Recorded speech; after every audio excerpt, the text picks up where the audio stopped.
Hello guys, welcome to JNYCSM Jawaharlal Nehru youth computer সাক্ষরতা mission.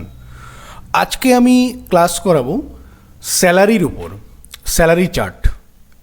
আমরা যে স্যালারি উইথড্র করি বা স্যালারি পাই, সেই স্যালারিটা অ্যাকচুয়ালি কীভাবে ক্যালকুলেট হয় সেটা আজকে আমি এক্সেলে দেখাবো।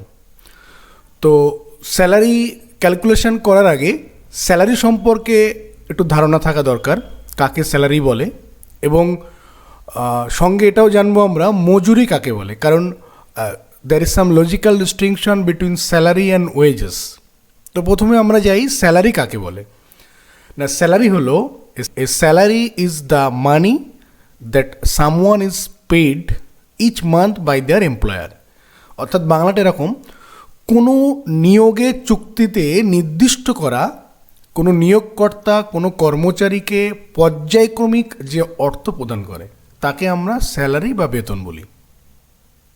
সেখানে ওয়েজেসটা কি না, ওয়েজেস হলো এখানে প্রতিটি কাজ, ঘন্টা বা অন্য অন্য ইউনিট পর্যায়ক্রমিক ভিত্তিতে না করে পৃথকভাবে প্রদান করা হয়। অর্থাৎ সে কত ঘন্টা কাজ করলো বা কত দিন কাজ করলো, এটা হলো ওয়েজেস। ওয়েজেসে আমরা নেক্সট ক্লাসে ওয়েজেস ক্যালকুলেশন করব। আজকে আমরা স্যালারি ক্যালকুলেশনটা দেখব, স্যালারি কাকে বলে এবং কিভাবে স্যালারির মধ্যে কি কি থাকে সেটা আমরা এখানে জানব। তো এক্সেল আমি ওপেন করি। এক্সেলে আমি একটা চার্ট বানিয়ে রেখেছি। অ্যাকচুয়ালি স্যালারির মধ্যে যে বেসিক পে অর্থাৎ মূল বেতন, সেটা আমাদের অ্যাপয়েন্টমেন্টে উল্লেখ থাকে যে মূল বেতন এত টাকা। এবার মূল বেতন এত টাকা হলে গ্রস স্যালারি মোট বেতন কত হবে এবং নিট স্যালারি ন্যায্য বেতন কত হবে সেটা আমরা ক্যালকুলেট করব। তো এখানে আমি 10 জন কোনো একটা স্কুলের 10 জন এমপ্লয়ি, 10 জন তাদের ডেজিগনেশন হচ্ছে কোন পদমর্যাদায় তিনি আছেন। তো 10 জন ব্যক্তির নাম লিখলাম, 10 জন এমপ্লয়ির নাম লিখলাম এবং তাদের ডেজিগনেশনটাও এখানে উল্লেখ করলাম এবং তাদের বেসিক পেটাও উল্লেখ করলাম। কিভাবে তাদের ডিএ হলো 60%, TA 10%, MA 10%, HRA 20%, PF 5%, tax 5%। এবার এখানে বলি ডিএ মানে হচ্ছে ডেয়ারনেস অ্যালাউন্স। ডেয়ারনেস অ্যালাউন্স মানে হচ্ছে মহার্ঘ ভাতা, অর্থাৎ বেসিক পে যত হবে তার 60% হলো ডিএ। টিএ মানে হচ্ছে ট্রাভেল অ্যালাউন্স, 10% হচ্ছে টিএ। এমএ হচ্ছে মেডিকেল অ্যালাউন্স, অর্থাৎ বেসিক পে 10% মেডিকেল অ্যালাউন্স হিসেবে পাবে। এগুলো সবটাই স্যালারির সঙ্গে যোগ হবে। এইচআরএ মানে house rent allowance 20%, basic pay 20% house rent allowance. এবার এখানে পিএফ হলো 5%, অর্থাৎ পিএফ মানে প্রভিডেন্ট ফান্ড।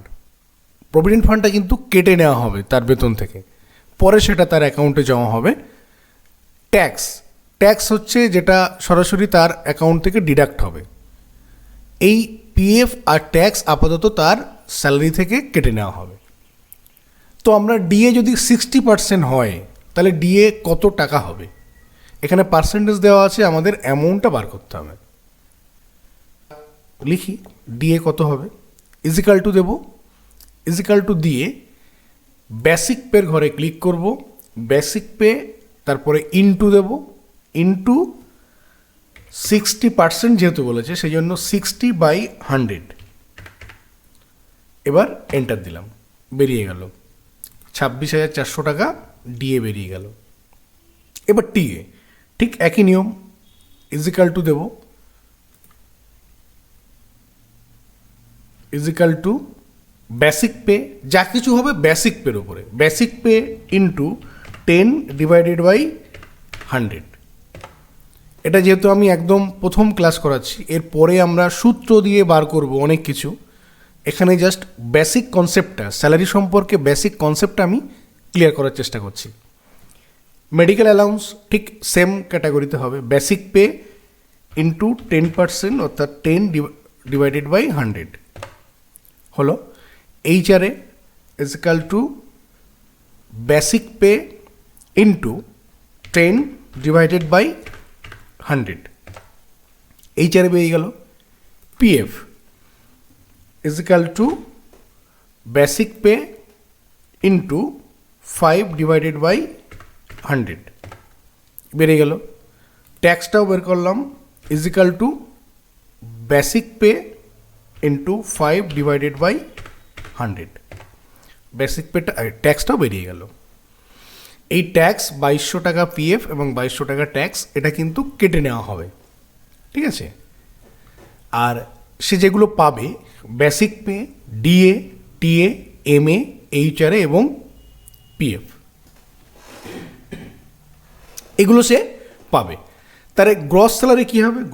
গ্রস স্যালারি হবে ইজিক্যাল টু, আমি এখানে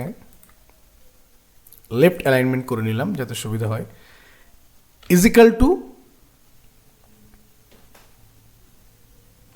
সাম ফার্স্ট ব্র্যাকেট কি কি হাতে পাবে, বেসিক পের সঙ্গে ডিএ, টিএ, এমএ, এইচআরএ, এই কটা জিনিস তাকে দেওয়া হবে। তো এখান থেকে আমি এইচআরএ পর্যন্ত যোগ করব। যেহেতু পিএফ আর ট্যাক্সটা কেটে নেওয়া হবে, সুতরাং এর সঙ্গে কিন্তু যোগ হবে না। এন্টার। পিএফ সম্পর্কিত একটা ক্লাস আমি আগে দেবো, কীভাবে পিএফ ক্যালকুলেট করতে হয়। এখানে আমি একদম স্যালারির বেসিক ফান্ডা সম্পর্কে আলোচনা করছি। গ্রস স্যালারি বেরিয়ে গেল, ব্যাস। এবার আমরা এটা জানি, ফিল হ্যান্ডেল ধরে একজনেরটা বার করলে বাকিটা সব চলে আসবে। এটা বার করলাম, এটা বার করলাম, আবার সবগুলো ফিল হ্যান্ডেল ধরলে চলে আসবে।